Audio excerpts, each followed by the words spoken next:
एक बहुत वायरल मुद्दा है लप्पू सा सचिन। लप्पू सा सचिन एक महिला है जो बार बार लप्पू सा सचिन, लप्पू सा सचिन। देखिए, किसी भी व्यक्ति को इस तरह से नहीं कह सकते। ये एक देखिए ह्यूमन राइट्स का वायलेशन है। कोई दुबला है, कमज़ोर है, तो उसे लप्पू सा सचिन कह के उसको अपमानित नहीं कर सकते। ये गलत है।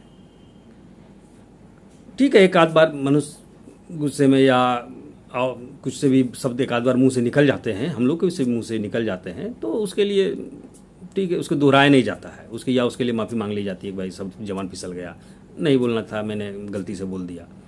लेकिन एक ही बात को यदि बार बार दोहरा रहे हैं अलग अलग मीडिया प्लेटफॉर्म्स पर जाकर, अलग अलग लोगों के सामने जाकर के, तो इसका मतलब है कि आप इंटेंशनली जानबूझकर आप ये शब्द का प्रयोग कर रहे हैं। क्यों कर रहे हैं? सचिन तो अपना देश का लड़का है, अपना भारत का लड़का है, जैसा भी है, कमज़ोर है, पतला है, दुबला है, वो हमारा घर का है। आप क्यों इसके खिलाफ इस तरह की बयानबाजी करेंगे? ये ह्यूमन राइट्स का क्लियर कट, ये ह्यूमन राइट्स का वायलेशन है, क्लियर कट। और कहाँ है मानवाधिकार संगठन? कहाँ है? आपको हर गली मोहल्ले में आप नज़र दौड़ाइए, आपको 2-4 मानवाधिकार कार्यकर्ता मिल जाएंगे। तो कहाँ है इस मामले में कोई मानवाधिकार के कार्यकर्ता का कहाँ कोई वॉइस है?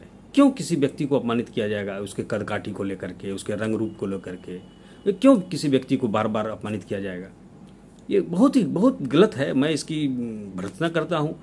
जो गलत है, कानून प्रक्रिया में है, जासूस है, उसको सजा दी जाएगी या डिपोर्ट किया जाएगा, ये फैसला सरकार का है। हम और आप फैसला नहीं कर सकते इस विषय में। उसे पाकिस्तान भेजो, उसे जेल भेजो। अपनी राय रखने का हर किसी को अधिकार है, लोकतंत्र है, हर कोई अपनी राय रख सकता है, हर किसी को अधिकार है कि अपनी बात रखने का। लेकिन इसका ये मतलब नहीं है कि आप किसी को अपमानित करेंगे, किसी को बॉडी शेमिंग करेंगे। कोई दुबला है, पतला है तो उसे लप्पू कहेंगे, कोई नहीं बोल पाता है तो उसके लिए उसे अपमानित करेंगे। ये अधिकार किसी को नहीं है, न मुझे है, न किसी को भी नहीं है ये अधिकार। ये गलत है, इसको तुरंत रोका जाना चाहिए।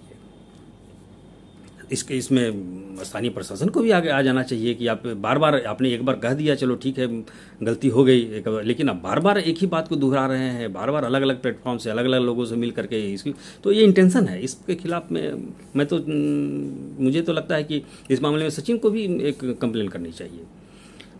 अब अगले मुद्दे पर बढ़ते हैं। अगला मुद्दा है देखिए सीमा की नागरिकता का मुद्दा। नागरिकता देखिए एक लंबी प्रोसेस है, आसानी नहीं है। ये 1-2 दिन की बात नहीं है कि आवेदन किया हो गया। एक लॉन्ग टर्म प्रोसेस है। अभी जो मुझे लगता है कि उसे हो सकता है कि लॉन्ग टर्म वीज़ा जो दे दिया जाए, अभी फ़िलहाल वीज़ा की ही उम्मीद है। वीज़ा मिल जाने के बाद से एक 5 साल 10 साल एक प्रक्रिया है, उस प्रक्रिया के बाद ही नागरिकता मिल सकती है। हो सकता है कि वीज़ा मिल जाए, और मुझे लगता है कि बहुत जल्दी इस दिशा में प्रयास हो रहा है, क्योंकि उनके एक वकील है कोई AP सिंह जी, तो वो इस दिशा में प्रयास कर रहे हैं। और मुझे लगता है कि चूँकि सुप्रीम कोर्ट के वकील हैं, तो और वो खुद से स्वतः वो इसमें मामले में कूदे हैं, उन्हें किसी ने बुलाया नहीं, वो खुद ही मामले में कूदे हैं। तो हो सकता है कि उन्हें लगा होगा कि इस मामले में दम है, हस्तक्षेप किया जा सकता है। और देखिए अब सीमा का एक्सप्लॉयटेशन जो हो की भी संभावनाएं बढ़ गई है। शोषण जिसको कहते हैं, उसकी संभावनाएं बहुत बढ़ गई है, क्योंकि उसकी नागरिकता अभी नहीं है और परिवार भी गरीब है, तो बहुत ज़्यादा समझ भी नहीं है, बहुत ज़्यादा पढ़ा लिखा भी नहीं है, बहुत ज़्यादा जानता भी नहीं है। तो जो भी मिला सहारा उसी पर चढ़ गए। AP सिंह जी मिले एक सहारे, उन्हीं पर लद गए। कोई और सहारा मिल गया, उन्हीं पर लद गए। तो यहाँ से एक्सप्लॉयटेशन, शोषण की संभावना आ जाती है। और हो सकता है कि आने वाले दिनों में ऐसा संभावना हो जाए कि इनका शोषण, कोई फिल्म लेकर के आ जा रहा है वो भी शोषण कर ले सकता है फिल्म के बहाने, कोई नागरिकता दिलाने के बहाने भी शोषण कर ले सकता है। तो अब उसका एक एक्सप्लॉयटेशन की भी संभावना बढ़ गई है। और यदि ये वीडियो सचिन सीमा तक पहुँचे तो मैं कहूँगा कि आपको सावधान रहना चाहिए। आपके शोषण की संभावनाएं बहुत ज़्यादा बढ़ गई है, पहले से बहुत ज़्यादा बढ़ गई है।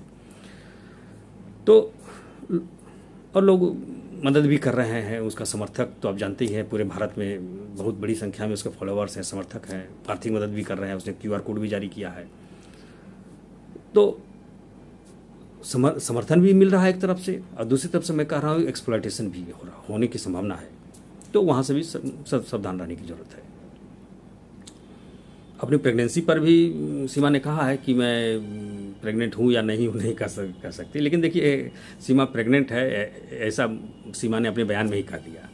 अगर आपने उसके बयान को गौर से नहीं सुना होगा तो एक बार फिर से सुन लीजिए जा करके कि उसने कहा है कि मैं नहीं कहूँगा, मैं नहीं कहूँगी कि मैं प्रेग्नेंट हूँ या नहीं हूँ, इससे नज़र लग जाती है।